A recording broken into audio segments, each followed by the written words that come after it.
All right, enough of the easy stuff. Let's move on to the really hard part of this episode, which is what really trips up a lot of students. You want to fasten your seatbelt, put on your thinking cap for this segment, because we're going to talk about some stuff which tends to be kind of a brain rocker, all right? This is also, before we even start, I want to let you know about a common misconception that a lot of students have. There's an error in their thinking patterns on this particular topic, and I want to just diffuse that right off the bat. And I want to do that with sort of an example, right? So I want you to imagine one of your friends, let's say his name is Fred. Fred comes up to you one day and says, hey, I discovered something new today. And you say, great, what's that, Fred? And Fred says, I just realized that men are taller than women. Guys are taller than girls. That's what Fred says. Now, Fred may mean a couple of different things by that, right? He might mean that on average, it kind of turns out that men tend to be taller than women. If you pick some random guy off the street and some random gal off the street and you compared their heights, it's more likely than not that the guy would be taller, right? If that's what Fred means, great. It's a nice thing that he learned about the world or whatever. But perhaps Fred means something stronger. What if Fred actually means, and you deduce this by talking through it with him, what if he actually means that all men are taller than all women? He says no matter what guy you pick, no matter what gal you pick, the guy is going to be taller. Let's say that's what Fred means. Now, you and I know he's a bald-faced liar, right? He's full of it. Because we can think of lots of people in our lives, some shorter men or some taller women that counteract that, right? You take Carol Dye, who was an all-conference player from the UMW women's basketball team a couple years ago. She was 6'3". Right? She's taller than a lot of guys, including me. So clearly it's not the case that every single guy is taller than every single girl. All right, so we know Fred's full of it. But suppose Fred won't give up. And Fred says, hey, no. It really is true that all guys are taller than all girls. And here's how I'm going to prove it to you. Take George right there and Betty. Look, George is taller than Betty. Hey. And look, there's Cindy over there. George is taller than Cindy too. And Fred says, hey, and I'm taller than Cindy. Right? So what Fred is doing is he's trying to build up a case for his hypothesis by showing you confirming examples. And this is an error that a lot of people have in their thought process, by the way, on a lot of different levels I've noticed, including myself. And this is one thing that you want to be able to identify in your own thought patterns and nuke, okay? Because this is absolutely erroneous thinking. It's illogical. But what Fred is trying to do is he's trying to build up a case for a general statement by giving confirming examples. And that turns out to be a fallacy, right? It doesn't matter how many confirming examples Fred can come up with. You cannot prove that all men are taller than all women by coming up with 2, 5, 12, or a billion different confirming examples. The only way you can establish that hypothesis is true is not through the production of examples, but through the total absence of any counterexamples. Right? The only way you can prove that all guys are taller than all girls is not to come up with some guys who are taller than girls, but to prove that there is no instance of a guy and a girl where the girl is taller than the guy. You have to prove that it's never the case the other way. And a lot of students, when they look at a relation to try to figure out whether it's symmetric or whether it's reflexive or whether it's transitive or a partial order or all these things we're about to talk about, immediately begin by sort of going after confirming examples. They start looking at the relation and saying, oh, well, can I find an instance of transitivity? But it's not transitive just because you could find a couple instances of transitivity. It's transitive only if all the places where transitivity must occur, it does in fact occur. You can only prove it if everywhere it's required to have a transitive triple, there is in fact a transitive triple, right? So I'll come up and kind of remind you a little bit later on of Fred and this example, just so you kind of get this when we start looking at it. Okay, so an endo relation is a subset of the Cartesian product of a set with itself, right? We have some set, we take the Cartesian product with itself, so we're going to get a set of ordered pairs, each element which has an element from the set and another element from the set. Each element is an ordered pair, and any subset like that is a valid endo relation. Now, one of the properties we're going to talk about is the so-called reflexive property. And it's very simple. This is the easiest one to understand. An endo relation is reflexive if it contains every element with itself as one of its ordered pairs. All right, so let's take an example. Let's say we're going to start with the set, A. And let's just make this easy. Let's say it's the set 1, 2, 3. All right, suppose I have a relation. I'll call it R. And remember, a relation is a subset of the Cartesian product. In this case, we've only got one set. It's an endo relation, so it's a subset of A cross A. So let's make ourselves a relation here. I'm going to make one called 1, 1. I'm going to have 2, 1. I'm going to have 3, 3, and I'm going to have 3, 1.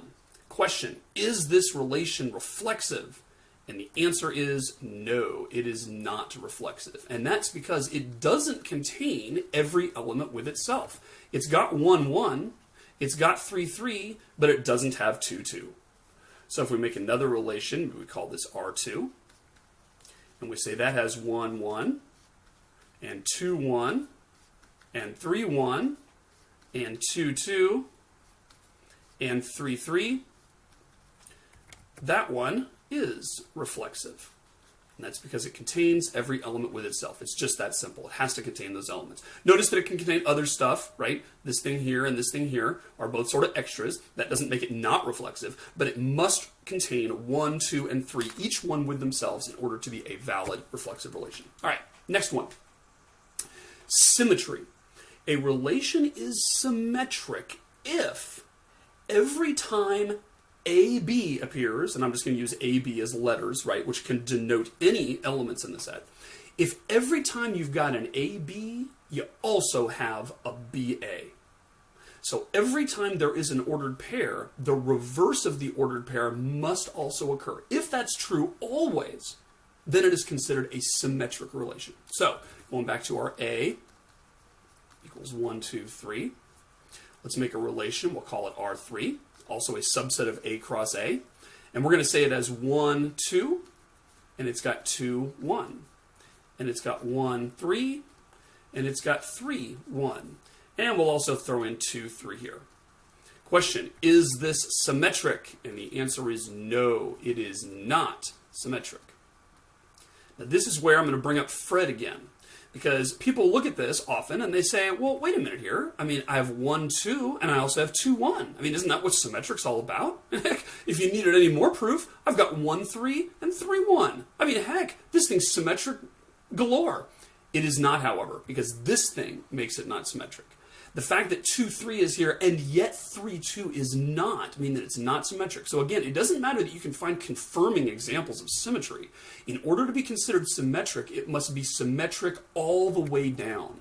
And so if I make an R4 and I say I'm going to have 1, 2 and 2, 1, and I'm going to have 2, 3 and 3, 2, that is indeed symmetric.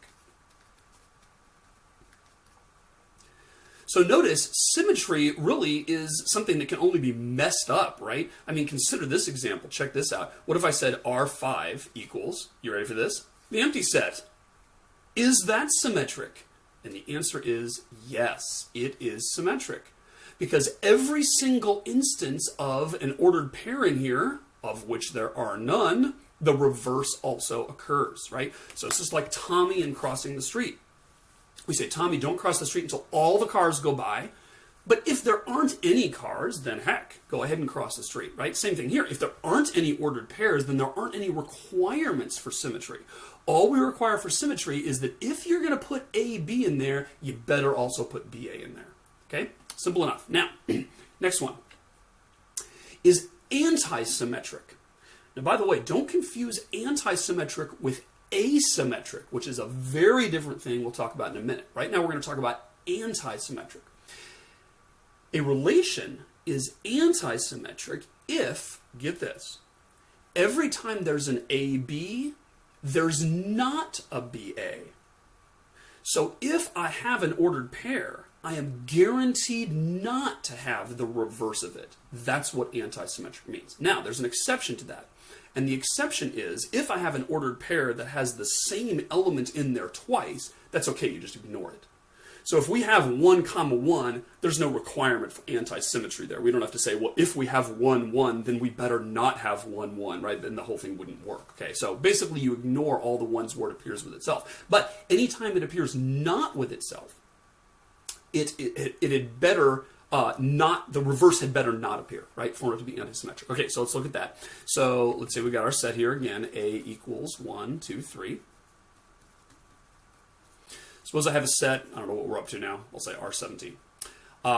Let's say we've got 1, 2, and I've got 1, 3, and I've got 2, 3, and I've got 3, 3, and let's just throw one more in here, 2, 1. Is this antisymmetric? And the answer is no, it is not antisymmetric. And the reason it's not antisymmetric is because we've got that guy and that guy. Okay? So it is true that we have 1, 3 and are missing 3, 1. That's good. It's true that we have 2, 3 and are missing 3, 2. That's good. This thing here is kind of a freebie, right? Since it's 3, 3, we don't really care. That doesn't make it not antisymmetric. But the thing that makes it antisymmetric is that we actually have the audacity to include both this thing and its reverse. And an antisymmetric relation is guaranteed to never include its reverse. Okay, so let's make one that is antisymmetric. We'll say R18. We'll say 1, 2, 2, 3, 3, 1, 1, 1, 2, 2. There. That guy is, in fact, antisymmetric. And he's antisymmetric because if you look at all these ordered pairs, we don't see anybody and its reverse both in there. Okay? Now, here's an interesting thing. If you look at R17 right here, ask yourself, is that symmetric? And the answer, of course, is no. It is not symmetric. Why isn't it symmetric? Well, because it's got 1, 3, for example, and doesn't have 3, 1. So, important to understand, R17 is neither symmetric nor antisymmetric. And the word for that is asymmetric. So if you take your just average Joe relation, right, it's got a ton of stuff in there. It's normally going to be asymmetric. That's kind of the default thing, right? Saying something's symmetric is a very strong statement. Saying that a relation is antisymmetric is a very strong statement because you're saying every single time there's an AB, there's also the BA. Or every single time there's an AB, there's not a BA. Those are both very strong statements. Asymmetric is kind of just the random thing in the middle where you're like, well, you know, sometimes I've got an AB and also have the corresponding BA. Other times I have the AB, but I'm missing the BA, so it's just kind of out there, right? That basically makes it an asymmetric relationship. So that's what those three are: reflexive, symmetric, and antisymmetric. And then asymmetric is kind of the neither one, right? You could say something's areflexive if it contains some of the duplicate ordered pairs but not others, but actually areflexive isn't a word. I just made that up. So ignore that. All right, now, next one. This one's really tricky. This one's called transitive, okay? Transitive. An endo relation is transitive if every time you've got an AB and you've got a BC, you are guaranteed to have an AC, all right? Every time you've got an AB and you have a BC in the endo relation, you're guaranteed to have an AC. If that's always true, then the endo relation is called transitive. So, if we look at that, 1, 2, 3. Let's make a relation. We'll call it R19 or whatever we're on right now. Let's say we've got 1, 2, and we've got 3, 1, and we've got 1, 3, and we've got 2, 3. Let's say that's our relation. Ask yourself, is this relation transitive? And the answer is no, it is not transitive. Now, again, I'm going to go back to Fred. A lot of students get tripped up on this. They say, wait a minute, I thought the transitive thing was the if you have an AB and you have a BC, then you better have the AC, right? And that's what I see here, because I see you've got a 1, 2, and then I go over here and look, and I see, there's a 2, 3. So then I say, is there a 1, 3? And the answer is yes, there is a 1, 3. Aha, that's transitive. But keep in mind that it's not just that. That's just a confirming example. Something else we're also on the hook for here is that we have 2, 3, and we have 3, 1. So since we have 2 with 3 and 3 with 1, we need to have 2 with 1, and we are missing 2, 1 from this set. Therefore, it's not transitive. All right, think deep thoughts about that for a second.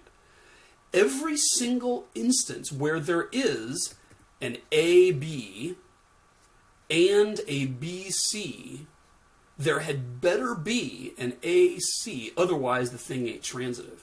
So you're on the hook to sort of locate every single possible example of that, right? And that can be tricky. It's easy to miss. Even in this little case where we only have 4 ordered pairs, it was easy to miss that, right? But again, don't get, caught up in the trap of looking only at these green arrows and saying, well, heck, I got that one and I got that one and I got that one. That's an instance of transitivity. Doesn't matter if there's an instance of transitivity. It matters if there's no instances of non-transitivity. That's what makes something transitive. All right, so let's just finish this up by saying R20. We'll make that be 1, 2, 3, 1, 1, 3, 2, 3, 2, 1. Let's add in the one we're missing. And now the question is that transitive? And I'm eyeballing this, and I am thinking that it is. So, I'm thinking that is transitive. Got to look for every single possible instance of where transitivity occurs. Every time you got an AB, every time you got a BC, you must have an AC. And that's what it's called, to be transitive. Okay, last one. And that is, there is something called a partial order, which doesn't sound like the other words, but it's another example of a property that an endo relation can have. An endo relation is a partial order, and by the way, they call the endo relation and the set together a poset, P-O-S-E-T, if it is a partial order. So you'll see sometimes in mathematical literature the word poset. That means a partially ordered set, which means a set with a relation, and that relation is a partial order. Okay, partial order is simply true if it is reflexive, antisymmetric, not asymmetric, but antisymmetric, and transitive. If a relation is reflexive, antisymmetric, and transitive, then it forms a partial order. So I'll just write that down for completeness, right? That's the rule. Partial order must be, number 1, reflexive, which means everyone's got to appear there with himself, right? Number 2, it's got to be antisymmetric. If AB is in there, then BA better not be. And it's got to be transitive.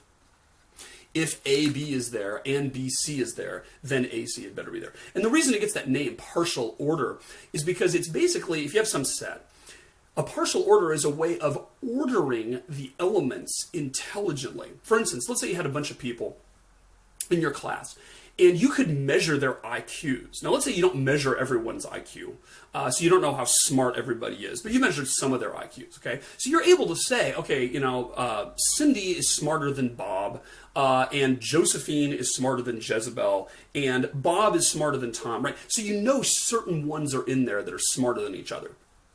And what we're going to say is that instead of measuring smarter than, we're going to measure at least as smart as, right? So that way we can make it reflexive. So we can say, Cindy is smarter than Jack, and Cindy is also at least as smart as Cindy, right? So basically we're going to include the reflexive part in there.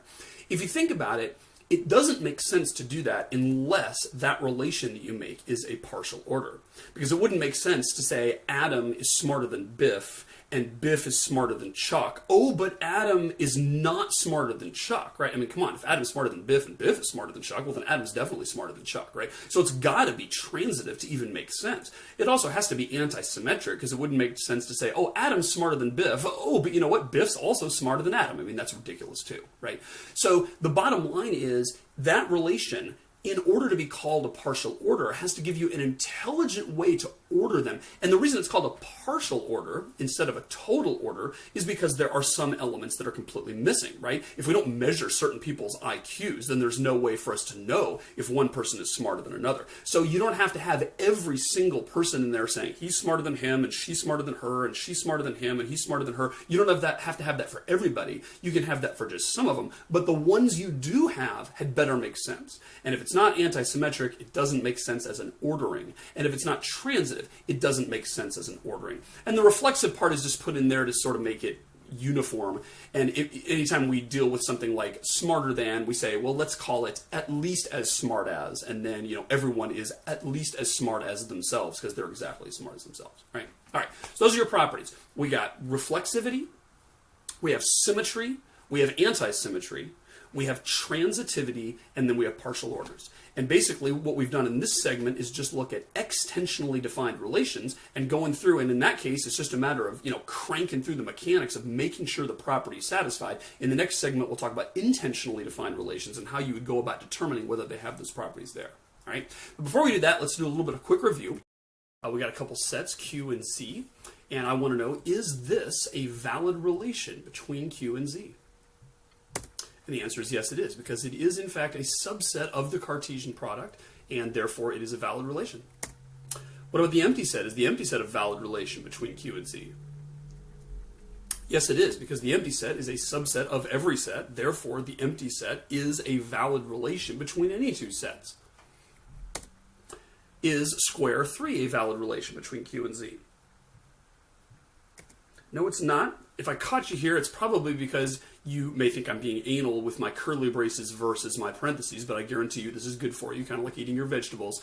This right here is not a set at all, right? This is just the bare, naked, ordered pair, square, comma 3. And it is true that square is an element of Q and 3 is an element of Z, but in order to be a relation, it must be a set of ordered pairs, because a relation is a subset of the Cartesian product. What about that? Is that a valid relation between Q and Z? No, it's not, because this middle ordered pair here, 2, 1, both of those elements are from Q. And as we know, a relation must have ordered pairs, the first element of which is from the first set, and the second element of which is from the second set. What about that? Is that a valid relation between Q and Z? And yes, it is. Is it an endo relation, though? And no, it's not, because you recall an endo relation means that it's a relation from one set to itself, and this is clearly a relation between two different sets, Q and Z. What about that? Is that an endo relation? And yes, that one is. In fact, Z doesn't even really come into it here, right? This is in fact a set of ordered pairs, each of which has one element from Q and another element from Q. Therefore, this is an endo relation. All right, now let's get to the tough stuff. Let's look at our endo relation properties. Suppose I got my set Q, which is the same one we had before, and now I'm going to define a relation. I'm going to call it R1, which is a subset of the Cartesian product between Q and itself. Notice, by the way that I read this, I would read this in math as R1, which is a subset of Q cross Q, equals this. So I read this as which is a subset, kind of like a parenthetical phrase. So just so you kind of got the intonation there. Question, is this a symmetric relation? And the answer is no, it's not, because we have circle, comma, triangle, but we do not have triangle, comma, circle. Therefore, it is not symmetric. Is it antisymmetric? Yes, it is, because every ordered pair, I do not have its reverse, right? I have circle, comma, triangle, but not triangle, comma, circle, so that's good for antisymmetry. I have square, comma, 1, and I do not have 1, comma, square, so that satisfies antisymmetry. And the 2, 2, remember, doesn't really come into it, because when we deal with antisymmetry, we basically say, let's ignore anybody with itself, and we're not going to consider that part of our criteria. All right, R2 here, is it symmetric? Yes, it is. Every place I have an AB, I also have the corresponding BA, as you can easily verify. Is it transitive? Turns out to be no. One reason it's not transitive is because I have, let me actually say what thing you might mess up here, right? You might look at this and say, well, gosh, square, comma, circle, and then circle, comma, triangle, and I've got square, comma, triangle. I mean, gee, that's transitive. That's exactly what the transitive property is. But remember, that must be true in every case. And here there is one that's missing. We have a 1, comma, square and a square, comma, triangle, but we do not have the corresponding 1, comma, triangle. So even though there is a transitive triple here, as these three ordered pairs are known, we are missing another one, and therefore transitivity is not satisfied in this relation. It's just that simple. What if I add that bad boy in? Now, is it transitive? And the answer is no again. And if you look through it, you will realize that we're missing another one. What we're missing now is, well, we have 1, comma, square, and we have square comma circle, therefore we are required by transitivity to have 1 comma circle, but that does not appear in here either, right? So it's kind of like, chasing your tail sometimes. You add a ordered pair to try to make something transitive, but then something else turns out not to be transitive, right? So let's add that in. Now, is it transitive? And the answer is yes, it is. So once you've gone through and systematically verified that they're all there, then you know it's transitive. And again, the way I do this is I just go through one by one and I say, okay, I've got a square comma circle. That means if I have a circle comma anything, I better have a square comma that anything. And it turns out I do have a circle comma anything, which is a triangle. So I verify, do I have square comma triangle? And the answer is yes, I do down here. Great. So now look at the next one. Circle comma triangle. Do I in fact have a triangle comma anything? Because that would obligate me to have a circle comma that anything. But I don't, because all the triangles, it looks like, appear only on the right-hand side. Therefore, this guy doesn't cause any problems. Then I say 1 comma square. Do I have a square comma anything? Because I'm required to have a 1 comma that anything, if so. And the answer is yes, I have 2 of them. I have a square comma triangle, and I have a square comma circle. Therefore, I am obligated to have a 1 comma triangle, as I do here, and a 1 comma circle, as I do here, etc., etc. Just go through all of them in the list and verify that they're all there. All right, let's go back to R2 for a second. Is R2 transitive? It's a tricky one. The answer turns out to be no, and that's because here I have a triangle comma circle and then a circle comma triangle. Therefore, that obligates me to have a triangle comma triangle. So that's one that's easy to miss because you're used to thinking about AB, BC, and then AC. But remember, the A and the C could be the same thing. And therefore, I need to have 2 triangles, right? I also am going to need to have 2 circles because I have circle, triangle, and triangle, circle. Therefore, I'm going to have to have circle, circle if it's going to be transitive. Same thing's true for the 1s and the squares. I need both of those. Ugh, so let's add all those in. Now is it transitive? And the answer is yes, it is, as you can verify. All right, let's look at this simpler one here. Kind of going bonkers looking at those huge ones. R6 is a very simple one. It's a circle kind of circle. Is that transitive? Yes, it is. Students often miss this because they say, oh, well, for it to be transitive, I need to have the AB, BC, AC thing. But actually, you don't. All you need to do is make sure that every time there's an AB and a BC, you do in fact have the corresponding AC. If there aren't any AB, BC pairs, then you're off the hook, right? So just like Tommy can go ahead and cross the street if there aren't any cars, you can declare this transitive if there aren't any obligations to fulfill. Is it symmetric? Yes, it is, because every time we have an AA, we do in fact have the corresponding, every time we have an AB, we do in fact have the corresponding BA. Is it antisymmetric? Now there's a brain rocker. It is also antisymmetric. So this relation is both symmetric and antisymmetric. Seems like that couldn't be so, but it can. And that's simply because if you look at the definitions, both conditions are satisfied, right? When we have circle comma circle, that obligates us to have a circle comma circle by symmetry.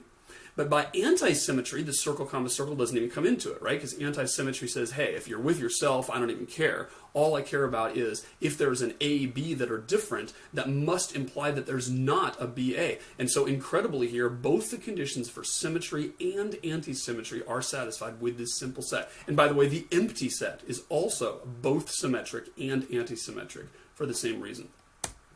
Is it reflexive? No, it's not, because although we have a circle, circle, we are missing the other 4. The 1, 2, and square and triangle do not appear with themselves, and in order to be reflexive, everything has to appear with itself. Is it a partial order? Answer is no, because in order to be a partial order, it must be reflexive. And so we have eliminated the possibility of it being a partial order by not satisfying the reflexive property. All right, and here's a big one here. Is this guy a partial order? Take your time. And the answer is yes, because it satisfies all 3 properties of reflexive, antisymmetric, and transitive. All 3 of those are true, as you can go through and systematically verify, and therefore it is in fact an example of a partial order.